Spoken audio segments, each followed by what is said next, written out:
Welcome to this special episode of Student Corner. I'm Douglas Coulter.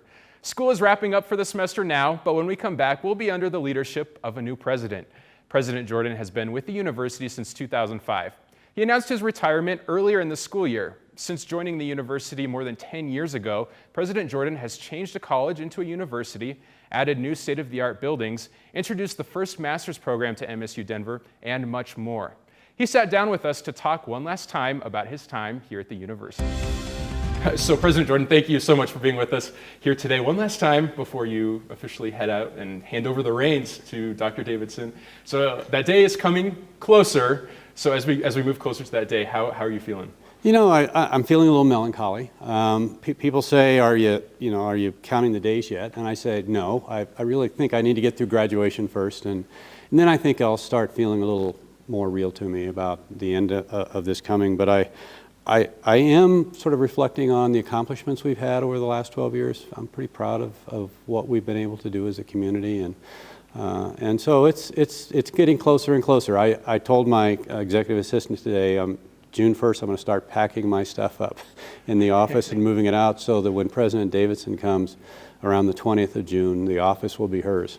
Well, I definitely want to talk about those accomplishments. We'll get to that in just a second here. But let's, first of all, what does a day in the life of the president look like? You know, it runs the whole gamut. You know, I typically get here at 7 in the morning. Almost every single day I'm here at 7. So maybe I'll have a breakfast meeting. Maybe I'll read the New York Times for a little bit because nobody's around and I have a chance to do that. But for me, it's mostly on dealing with big issues. So, you know, one-on-one meetings with my senior officers. Every Monday, I'll either have a cabinet meeting with the senior leaders of the university or my vice presidential leadership group. And so those are half-day meetings.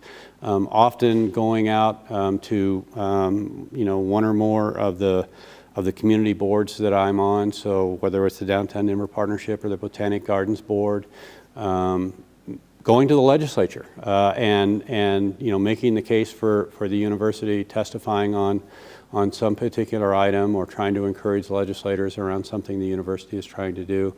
Meeting with my colleagues, the other presidents, and talking about collective efforts around higher education. It's a pretty varied day, and I think it's one of the fun things about my job is that every day is very, very different. Yeah, definitely. Yeah.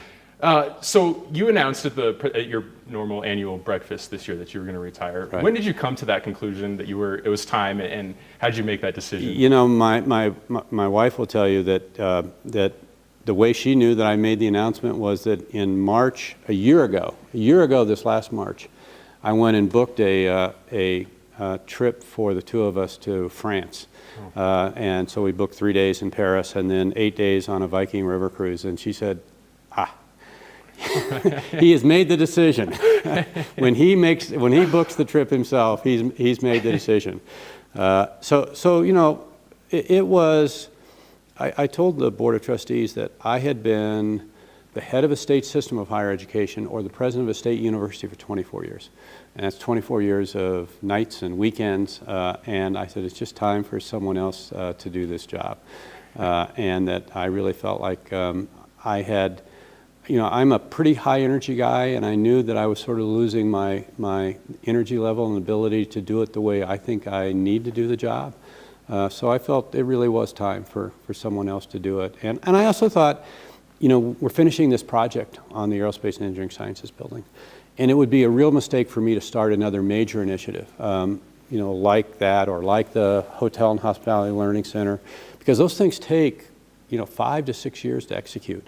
And it would be a real mistake for me to start one and then leave in the middle of that. And so with the culmination of the opening of that, I thought that timing is really good then to turn it over to a new president to take it to another level. And let's talk about your accomplishments for a minute.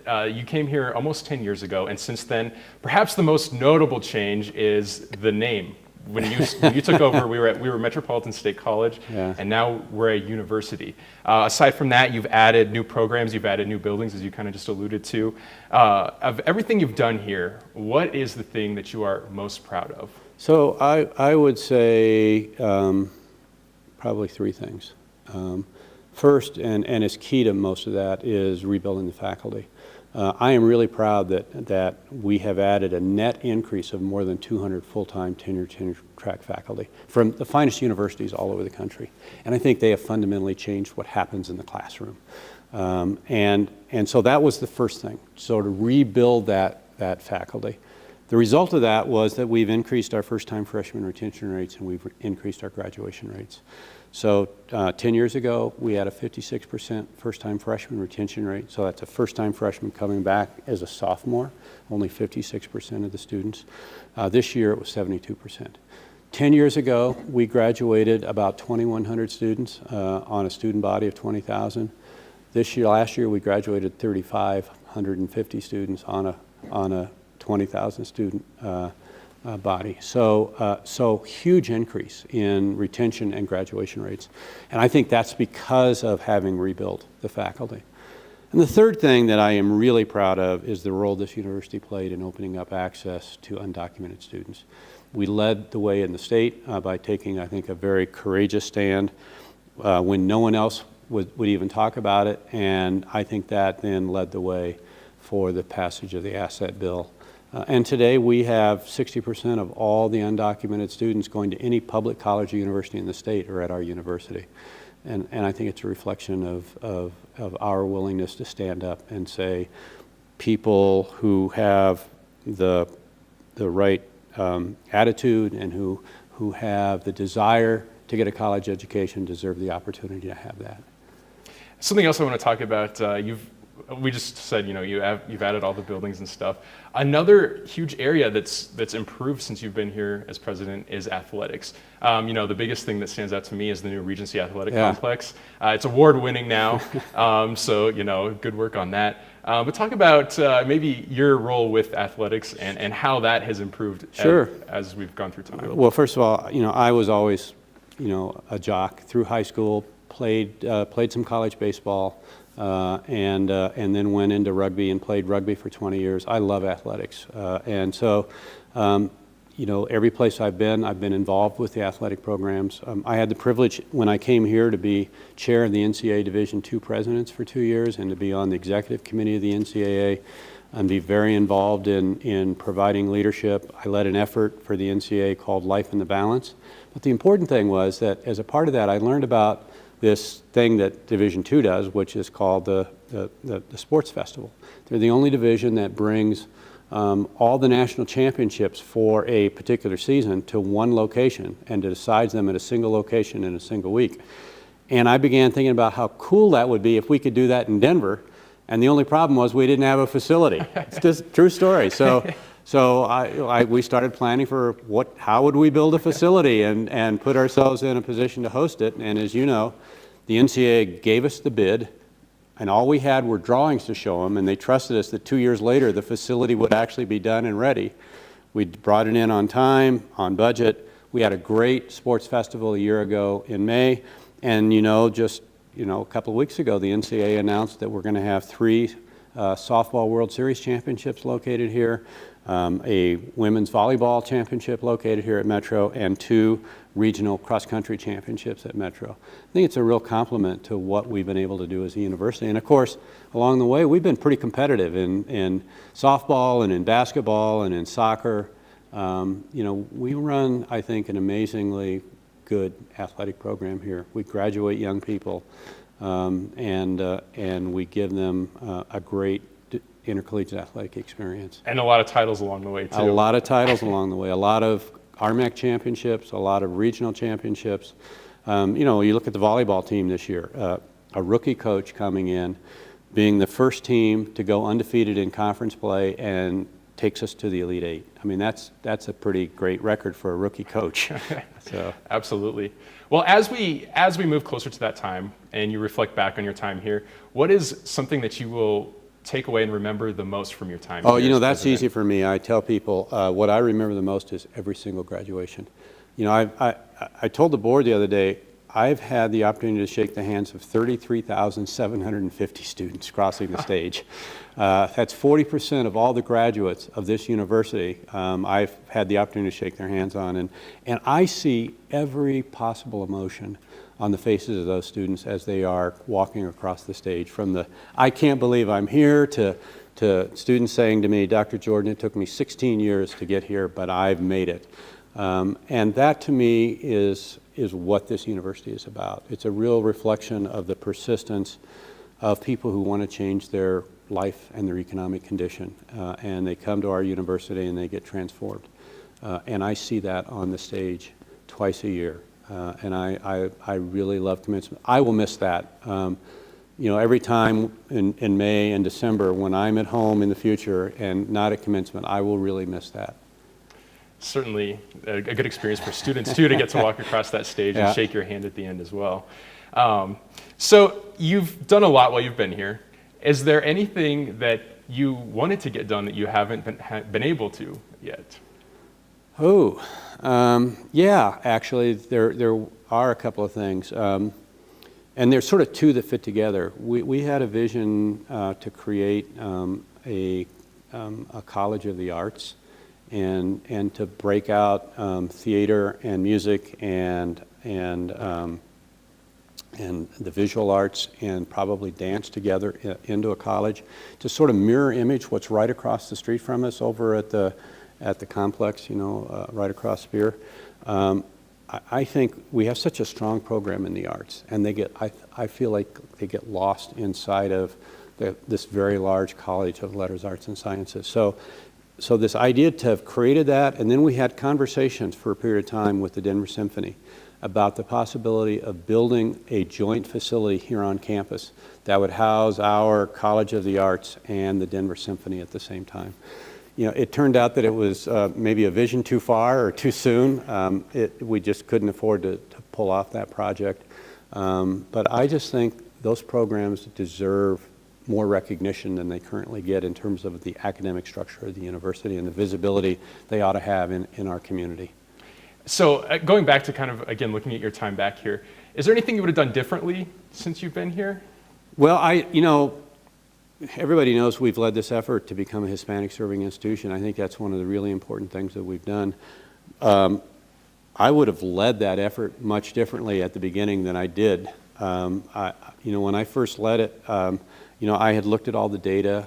I knew that 80% of the students in Denver were students of color and 58% were Latino. I knew 1 in 2 live births in Denver was a Latino.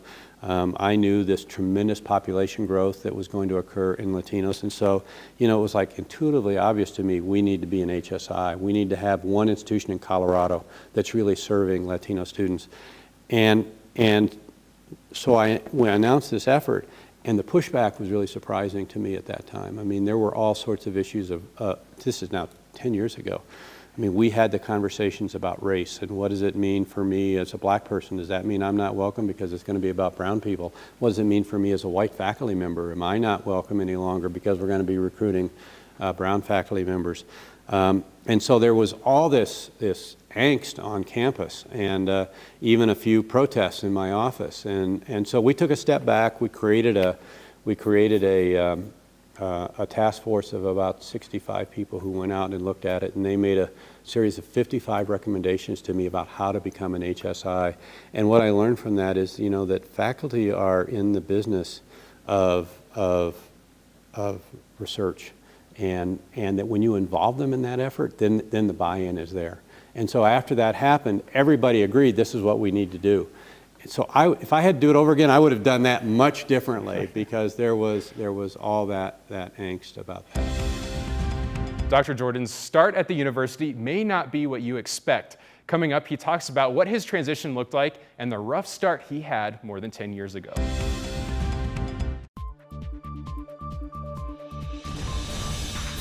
In our area, everything changes. There's always new things to see or do. In your Noticiero TEMED, we'll tell you all you need to know about our school. News about our region and beyond our borders. Every Friday morning at 10:30 through Comcast Channel 58 in Denver and on live stream in iTunes or Android. Noticiero TV Met, the student voice of MSU Denver in Spanish. I'm Joe Rice. I'm the Director of Government Relations for Lockheed Martin Space Systems. I transferred into MSU Denver while I was in the Colorado National Guard and after I completed my associate's degree. This was the only university where somebody actually sat down with me and helped me plan out my academic path to finish my degree and graduate on time. Reach for the stars, come to MSU Denver, launch your career. Drop that baby.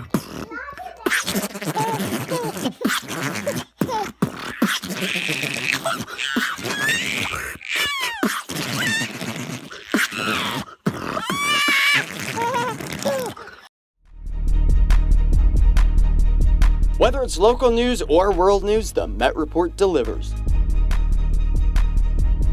Along with politics, sports, entertainment, and weather, our Student Emmy Award-winning newscast features only the best. Tune in live to the Met Report every Friday at 12:30 p.m. on Campus Channel 20, Comcast Channel 58, or mymetmedia.com.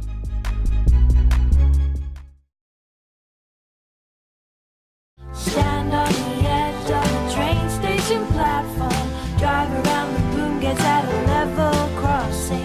Run across the tracks between the platforms. They may not rhyme, but they're quite possibly the dumbest ways to die. There's a million dumb ways to die. Don't let it be around buses and trains. Be safe around buses and trains. A message from RTD. So many dumb ways to die. Hey Avery, I heard you got a second season of the Nightly Met. That's right. If they could see me now, that little gang of mine, I'd like the bugs to see for a fact the kind of top drawer first rate chums I attract. What a step up. Holy cow, they'd never believe it if my friends could see me now. The transition process for Dr. Davidson becoming president has already begun. We continue our conversation now with President Jordan, where he tells us about what his transition looked like into the office of presidency. So back in 2005, you were going through kind of the same process Dr. Davidson is now. You were transitioning into the role of president. What did that transition look like when you were stepping into that role? Yeah, so I hope things are a lot better for her than they are for me. So let me sort of tell you. So the top 22 positions in the university were all interims. Every vice president, every dean, every assistant and associate vice president, every assistant and associate dean. There was no permanent senior leader in the team. They were all interims. The interim president said to me, if I were you, I wouldn't take the job. So it was one of those kinds of things, and we had an $8 million deficit in the university at the time, so that had to be solved. So it was like this. I had to really sort of conceptualize an idea about how do I stabilize the university first. And we spent 3 years stabilizing it, and then we said, now we're going to spend 5 years growing and investing in the university, and then we're going to go through that assessment process again and see what's next. You know, the leadership team is stabilized. We've eliminated the deficit. We have certainly significantly enhanced the reputation of the university. We've rebuilt the faculty. So for me, the transition is much more about getting President Davidson to know who the key players are, both inside and outside the university, to understand where our strengths are as a university, and then to allow her to think about, now that we've come from here to here, my role is to take us from here up to here. I laid out that vision, that very first speech, of becoming the preeminent public urban institution in the country. We're not there yet, but you know what? When the accreditation team was here a month ago looking at us, one of the things they heard loud and clear was that everybody knew what the mission was, and they knew what our vision was to be the preeminent public urban baccalaureate institution. I think that is absolutely achievable for this university. Our national reputation has been significantly enhanced, so her job is going to be, how do I now achieve that final goal of preeminence for MSU Denver? And I think she's the right person at the right time. She comes in with really significant senior level experience, particularly at the federal level. I think her ability to help with federal grants and contracts is going to be tremendous. Obviously, she has worked with members of Congress, so she'll know also how to work with legislators. And I think if you've looked admirals and Marine generals in the eye, in the eye, nose to nose, that she'll be able to work with just about anybody here in the university. So I'm excited about the leadership that she's going to bring to us. So I want to talk just for a second a little more about that transition. How is that transition going right now, and how's everything looking? You know, it's going really well. She's been in, she was 3 days here in March. She was here 3 days in April. She's going to come back next week for 3 days. And then we're going to spend the last 2 weeks in June side by side, just sort of, hip to hip, doing lots of introductions with people. She's meeting with department chairs and deans, so that process is already underway, so she can understand what are the issues that they're facing and things that they believe need to be accomplished. And I think she's really trying to get a real understanding of how solid the university is right now, and then to be able to fashion what her vision for us and how we're going to move forward will be. But I have been very impressed with her. We're in contact literally every week. We've got a phone call set for tomorrow. So we're talking a lot. We actually spent some time in Washington, D.C. together. So we went and met with the congressional delegation and also with a number of executive agencies together in Washington. So I'm really impressed with how much time and effort that she's putting into it, and she's not actually in office yet. So. What would be your, from outgoing president to incoming president, what would be your biggest piece of advice you would give her? You know, it's the same advice I'm going to give to the graduates, and I have given to the graduates every year in commencement. Know that no one is silent, though many are not heard. Work to change that. I think that is so true of our students who come here. Many from low income, first generation, often from conditions and families where they don't feel heard, and from communities that don't feel heard. I think that's what a role of a really great urban university is about, is to know that those people deserve to be heard and to speak on their behalf. And I think if she does that, she will be a great leader for this university. So you kind of just briefly talked about the university is here, and you want to, hopefully we continue going up. What is your biggest hope for the future of the university? How does that process happen? Well, as you probably know, I have complained vociferously for years about, everyone saying our mission is to take first-generation low-income students and transform them, and yet we are the lowest funded four-year institution in the United States with 15,000 or more students in a state which has about the fourth highest per capita income in the country. I think that's shameful.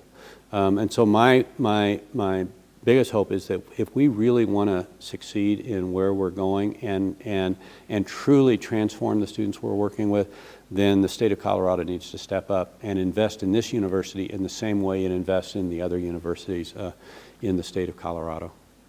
What is your final message as you begin to pack your office up, as you mentioned? What would your final message be to students? I think the final message is that throughout all these transitions, but particularly when we went forward for the name change and we went forward to add master's degrees, everyone said that we were going to change our mission, that we would no longer be this sort of modified open admission institution that really embraced students where they're at and then transformed them. What I would say to students is, there's a reason that we're the Roadrunners. That we understand that students who come here have a different kind of life. They're trying to go to school, they're trying to work, maybe they're trying to raise a family, they're in and out of here, they're trying to balance a very difficult life. And what I would say to students is, we exist because of you. And that's our mission, and that's the university I think we will always be. We've never walked away from that. In fact, what I would say is, we're even more so that university today than we were 12 years ago when I came here. We're really clear about why we're here, to serve Coloradans. Morning, welcome to Daytime Duo. We have a terrific show for you today. So good to have you. Yeah, thanks for having me. I wanted to talk a little bit about a piece that you wrote for the Metropolitan. With the weekend came the Grammys. Yes, Netflix and... Yeah. I think she's adorable. The crowd was on point. Say my name, say my name. And that's it, and no more.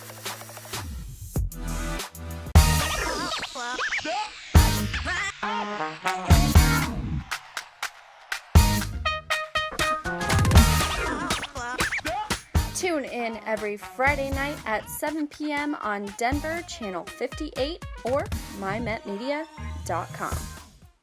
At Metropolitan State University of Denver, our mission is to provide high-quality, accessible education that prepares our students for successful careers, postgraduate education, and lifelong learning in a global and technological society. Our values of diversity, access, and community help us provide opportunities for our students from all over the globe. In fact, we've just been named a diversity champion by Insight into Diversity magazine for 2016. Because at MSU Denver, we believe in transforming lives. A place where I can go when I am lost, and there I'll find me. I need a place to spend the day where no one says to go or stay, where I can Enjoy the beloved musical The Secret Garden at the Denver Center, April 21st to May 28th. Visit denvercenter.org for tickets.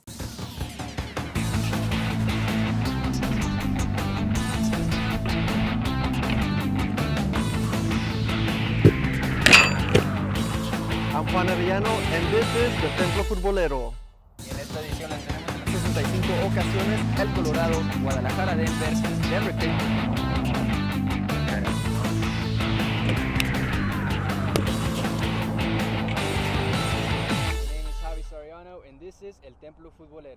After many long days of work at the university, Dr. Jordan lets us know what he plans on doing with his newfound time. So when Dr. Davidson was officially introduced to the students as the next president, you joked around that you were probably going to get some rest after you left with all your long days. Sounds like you might have a riverboat cruise in your future. I do have a riverboat cruise. We're going to do a river trip on the Rhone River in southern France. We're going to go through the Beaujolais area of wine producing, and we're looking forward to it. You know, we've been to Germany, to Switzerland, to Italy, to Great Britain, to Scotland, to Ireland. We have never been to France in terms of Europe. So, and I've even been to Hungary and to Russia. Never been to France. So, Ruthie and I are really looking forward to that. I think it'll be a great time, and looking forward to get the chance to meet some of the French people and to learn a little bit more about their culture and their history. So have you had a chance to think about what else might be ahead of you? I have. People have said, what are you going to do when you retire? And so I've promised my wife that I'm not going to do anything for 6 months. I'm just going to take 6 months off. But I've had a lot of offers from national higher education consulting firms and national higher education search firms. We get asked to speak a lot about public-private partnerships. We're really sort of a national model in how you do that. And you've seen that in the hotel, you see it in the Aerospace and Engineering Sciences building, you see it in the Tivoli relationship and the microbrew program that we've developed. So I'm most likely going to do the higher education consulting side of the house, and with a real focus around public-private partnerships. But I also think, I started my career in higher education working for the Board of Regents at CU. I've worked for boards for a very long time. I think I can help new young presidents also in relationships and how to forge a relationship working with their board. So I'm most likely going to end up in the consulting arena. Cool. Well, Dr. Jordan, it's been more than 10 years of service to this university. Thank you for that, and thank you for being with us here today, and we wish you the best of luck. It's my pleasure, and thanks for having me, and 1 year from now, I want to see you walking across the stage. Absolutely, that's the goal. That's all the time we have for this year for Student Corner. A special thanks to Dr. Jordan for giving us his time today. We'll be back in the fall with new content and new interviews with leaders around campus. Thanks for watching, and don't forget to keep up with us on Facebook and Twitter for updates throughout the summer. And if you're newly graduated, congrats. For those that aren't, we'll see you next year.